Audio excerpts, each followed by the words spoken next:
Hello everyone, today we will talk about how to fix or how to solve the problem of mute notifications on the application of Netflix. You click on settings. In this page you can click on apps, default apps, app settings. On above you can search about Netflix and you'll enter. Then you can click on first stop and you can click OK. After that you'll enter to the window of storage.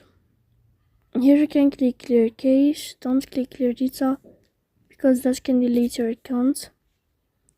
So please don't forget to support us, bell icon and subscribe. See you next time in another video, and thank you for your attention and your watching. Goodbye.